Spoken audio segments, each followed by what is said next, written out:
If you're a student in Physics 101, you're in it to win it. So you need to see this video because this will ensure your success with vectors in Physics 101. Watch my videos.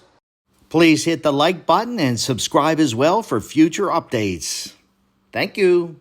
What's a vector? A vector is any physical quantity having both direction and magnitude. Use vectors all the time. For example, getting directions from your favorite Maps app. Maps might say, proceed north on I-405 for 1.5 miles and make a right turn at exit 8.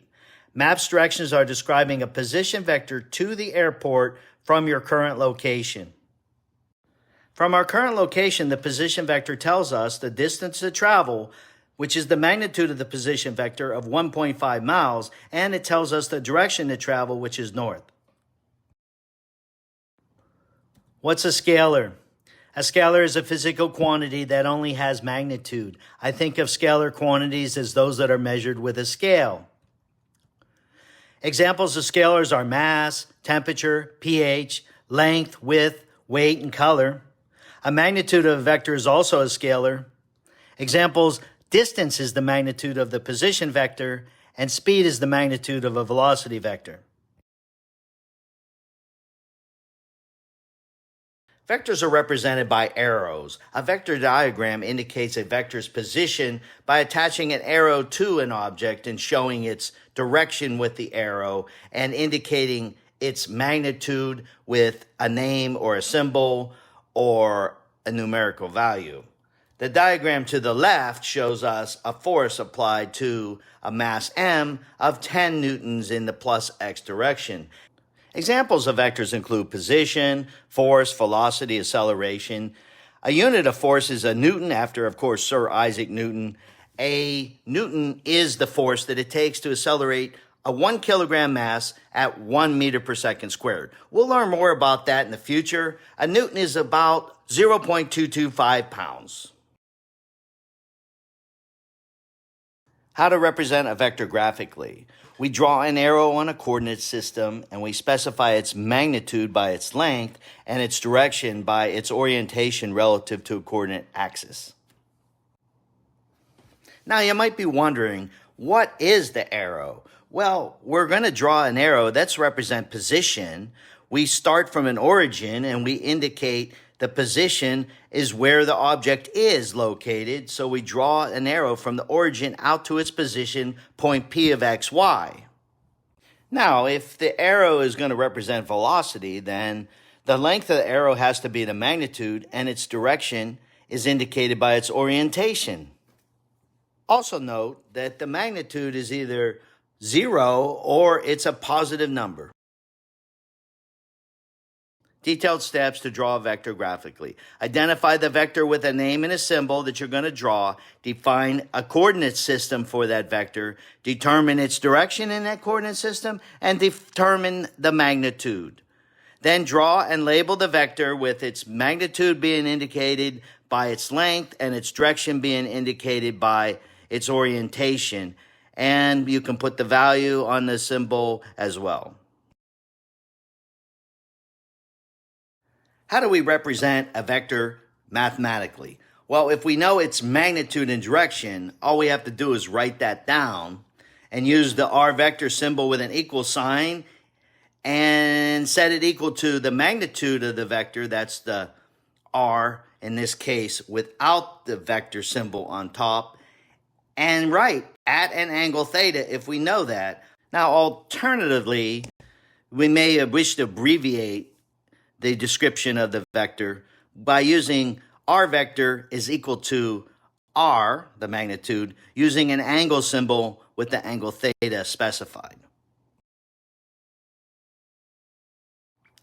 Another way to describe a vector is in component form. The vector has a resulting direction obtained by adding its contribution or its amount or component, we call them, for each dimension. So in this case, R vector is made up of Rx in the x direction plus Ry in the y direction. These are called components. In the example to the right, we just described the x and y components, Rx and Ry. We write that vector as r vector on the left is equal to rx x hat plus ry y hat, where here the x hat and y hat are called unit vectors, and they indicate simply the direction in the x and y.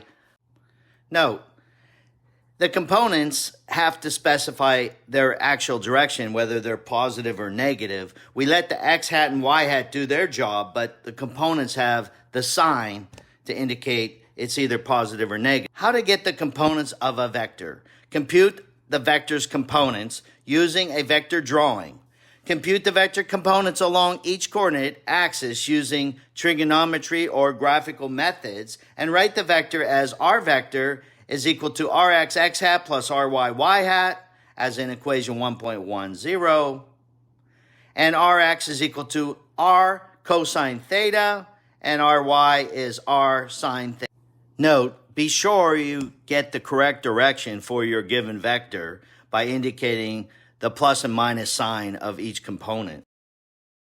What are vectors used for? Well, vectors help us write physics equations in compact form because a vector contains all components, the information in each dimension.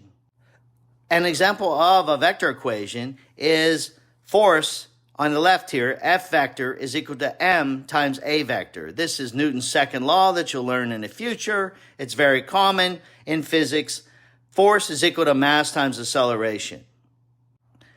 This vector equation can be written in component form for each dimension. In this case, F sub x is equal to m times a sub x is the x component equation, and F sub y is equal to m times a sub y in the y direction.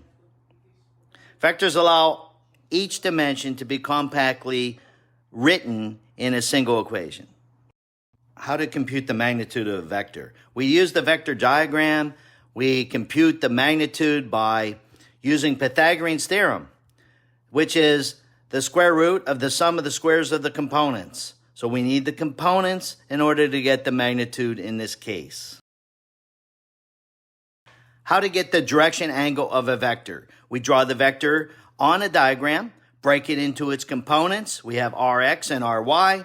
We write the angle theta using trigonometry as the inverse tangent of ry over rx. Lesson 1, key points on vectors. Vectors have a magnitude and direction, are drawn as arrows, are defined by their final and starting points, written by stating magnitude and direction, and written in component form as well. We're wrapping up what are vectors and how to draw and write them mathematically. We presented conceptual and mathematical explanations. Simply apply the formulas with the information in the problem statement and you will get your answers. Check out our teaching assistant problem solving sessions. And if you like this content and found it useful, please click the like button and subscribe as well to get future updates. Also check out subsequent lessons in the links below.